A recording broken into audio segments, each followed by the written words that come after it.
Alright guys, welcome back to yet another Romsky video. Today is a very special video because today I am talking about what is hands down my favorite video I've ever edited and my most proud video I've edited. I'm most proud of that video, of all the videos I've edited. You get the point. Basically, I'm just going to run down kind of briefly in a way. I don't want to make this video too long or too in-depth. Just kind of run down how we went about editing it, how I went about filming it, and sort of some behind the scenes things and some questions you may have had, answer those, that sort of deal. Let's get on with it. If you haven't seen the video I'm referencing right now, go check it out. So far you guys have been really supportive and I really appreciate it. There was a lot of good feedback and honestly that's been my most successful video ever, I think. So if you haven't seen that, go check it out. And before you see this video, see the video of actually the routine being choreographed by Mark Pillay, and you'll know more details about the program just by watching that video. So watch those two videos first. You have time. You have time to watch them, I guarantee it. And then come back and watch this video. Just a quick recap. This program was choreographed by Mark Pillay, and the music is Chasing Cars by Snow Patrol. However, it is an arrangement, and I had it customly arranged by Maxime Rodriguez. Special thanks to both of them. Wow, good stuff. It definitely wouldn't have been the same without either of them. And this music basically is a live version of Chasing Cars. I'm gonna kick my camera, I guess. It's a live version of Chasing Cars, and it's been arranged and composed on top by Maxime. There's this moment in the footwork, where if you guys notice, where the music just sort of shifts. And there's this moment where I sort of kick the ice and come up.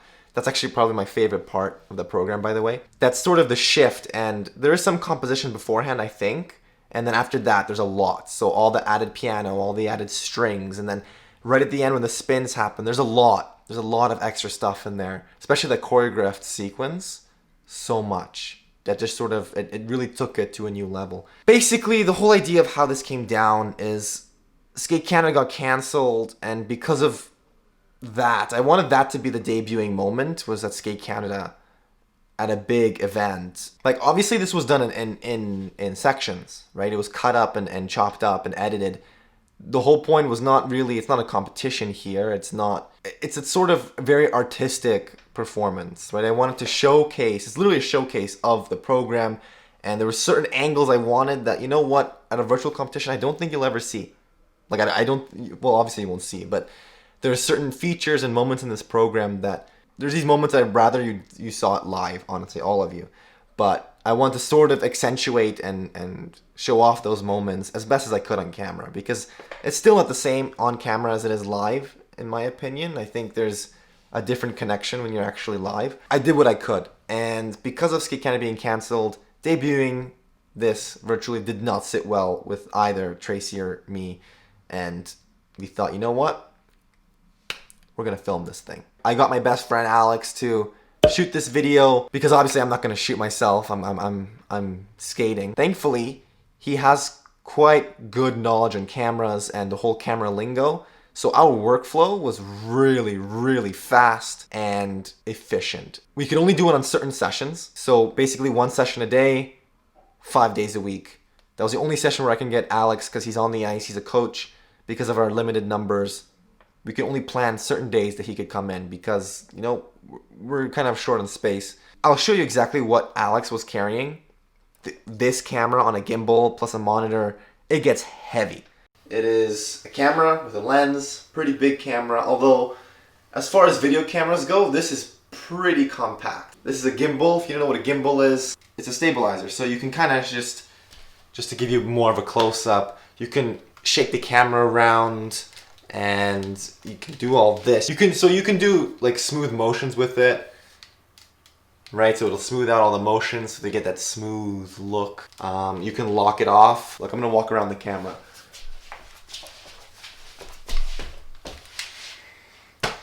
I don't know what to tell you.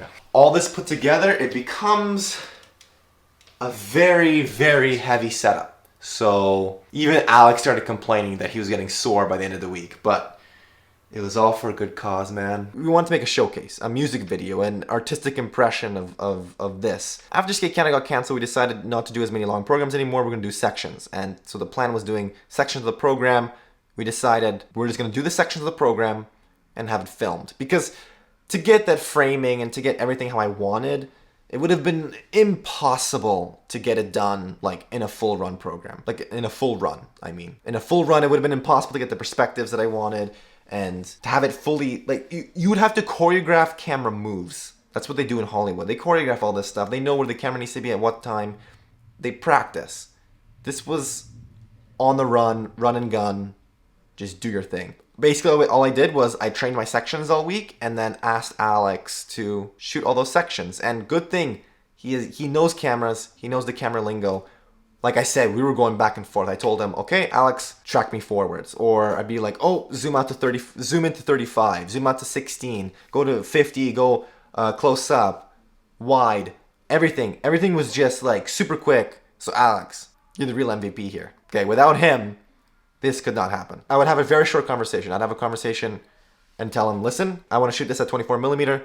I want to shoot this angle here, here. I'm going to skate here and go here, here, here. Try your best. And that's what we did. And then we did the sections. And then in between sections, be like, okay, we're doing this section.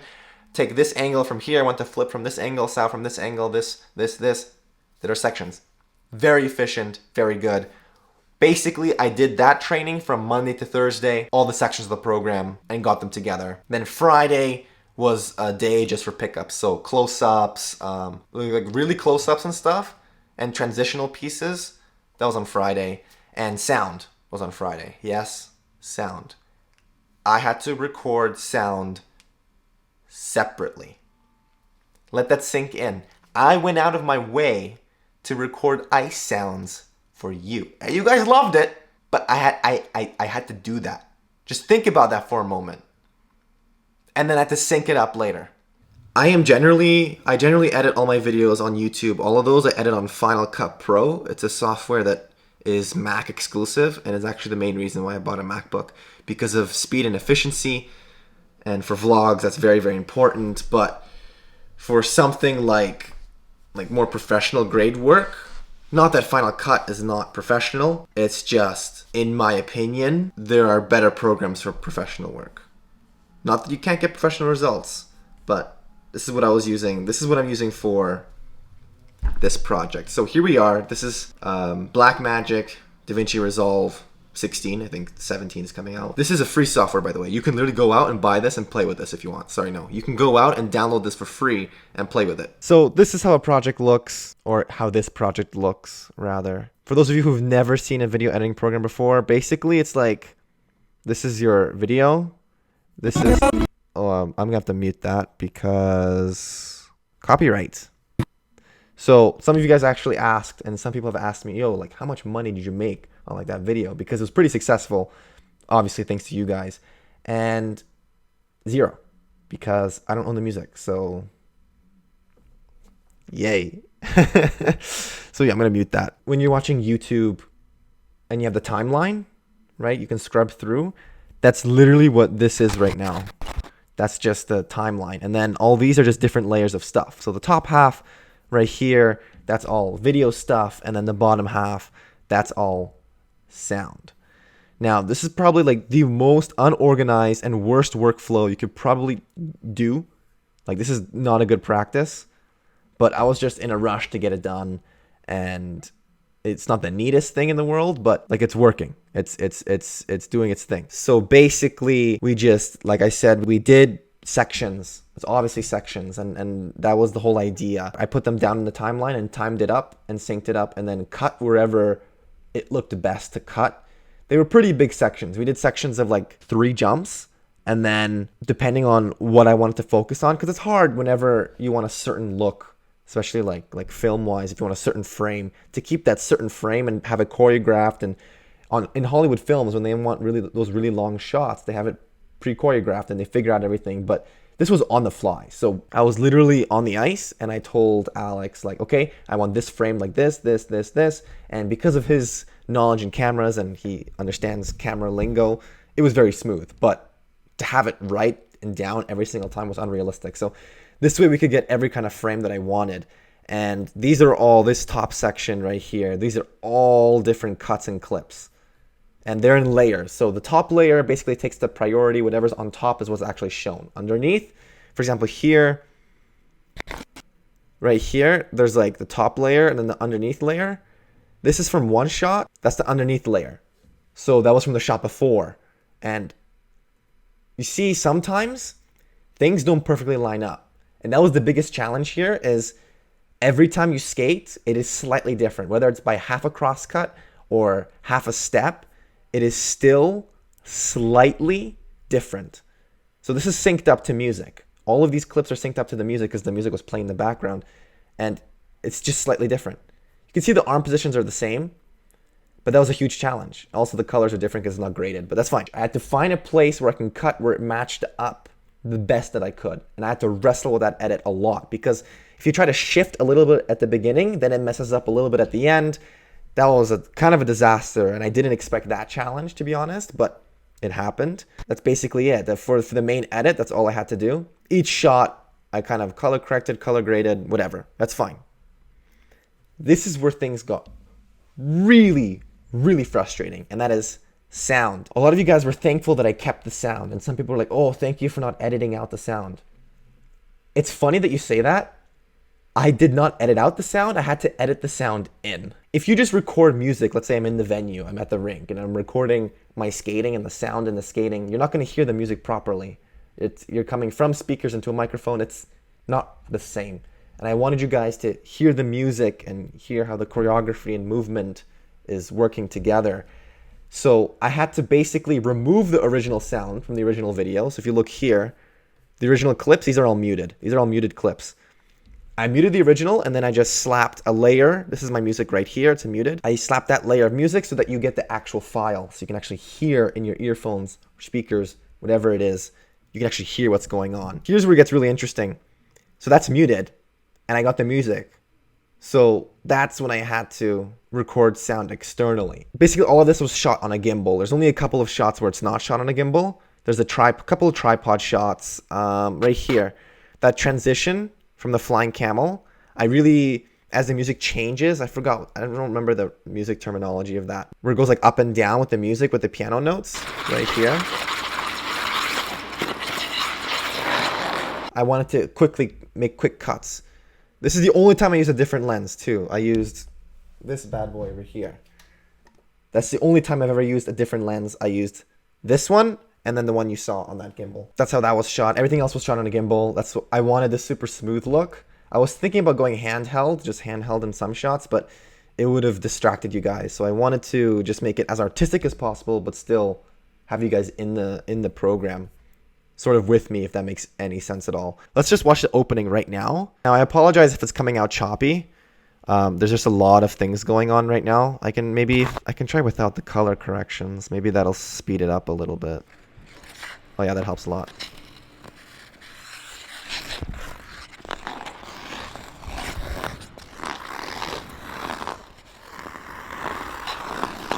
That's actually so satisfying. I love that sound. And obviously you guys did too. And I didn't want the sound, the ice sounds, to be too loud.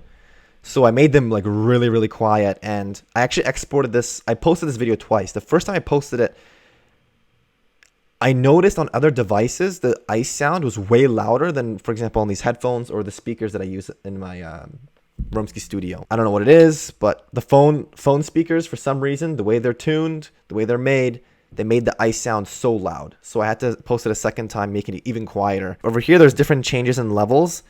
Those levels here are actually changed from left to right. So I actually made the sound go from left to right, depending on where I was positioned on frame.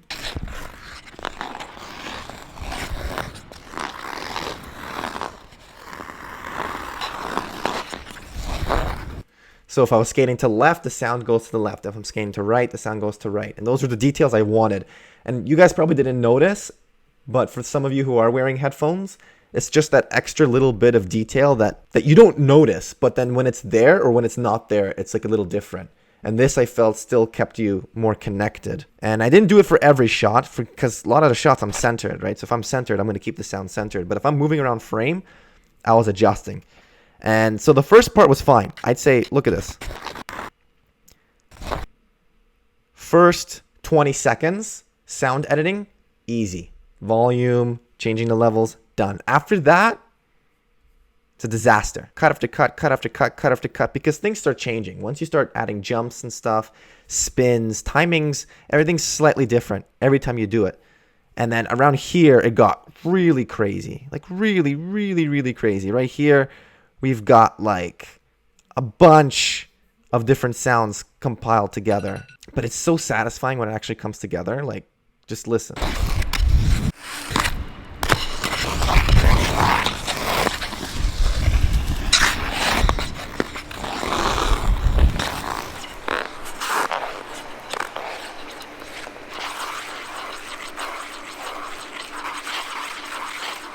Love it.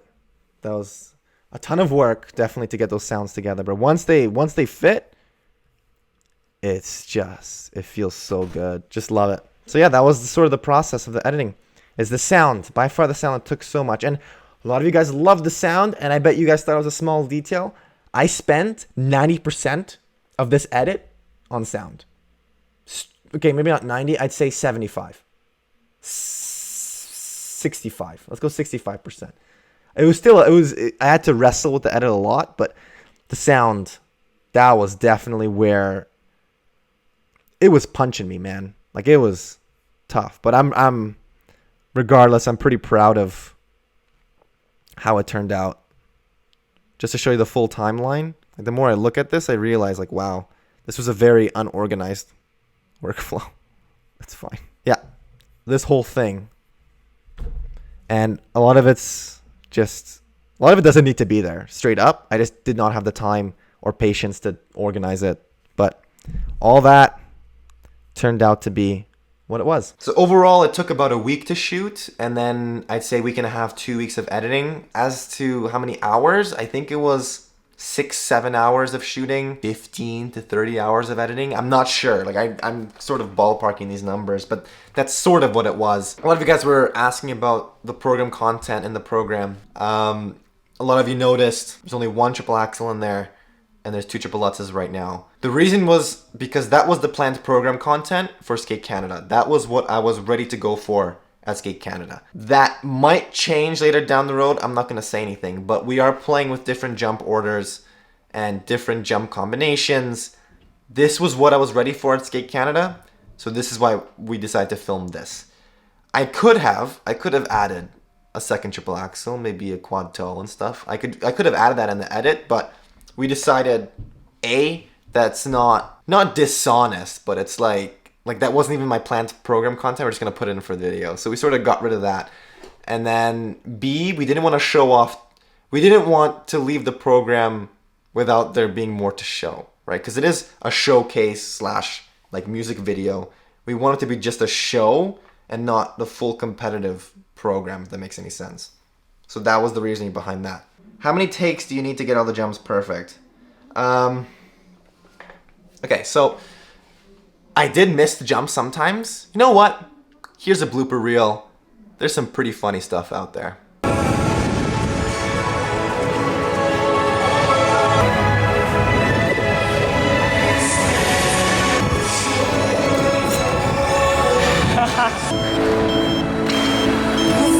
I'm not gonna lie, it was kind of exhausting. Like, to have someone chase you with a camera, it's a little bit of a different pressure because you have to be perfect. If not, it's like, wow, you had like 20 tries at this. You know what I mean? Because it's like, because of the nature of it being a video, the expectation as the viewer is it has to be kind of perfect, right? Because you had so many tries to do this. Sort of like when you watch a YouTube, music video of an artist, it kind of has to be perfect because they had so many tries at it. Or like a studio recording of a song.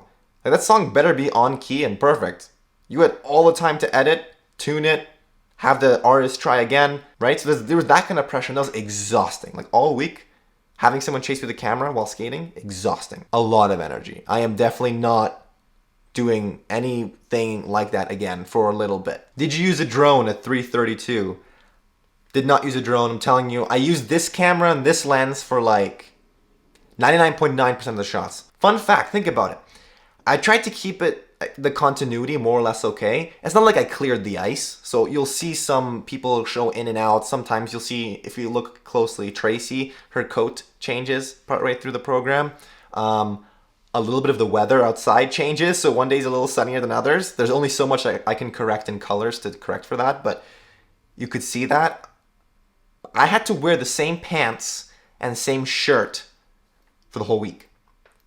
Okay, before you guys go crazy, I have 2 pairs of the same pants and 2 pairs of the same shirt. Nonetheless, I definitely had to do more laundry this weekend. There have been a couple times where I took shots and I forgot to take off my gloves.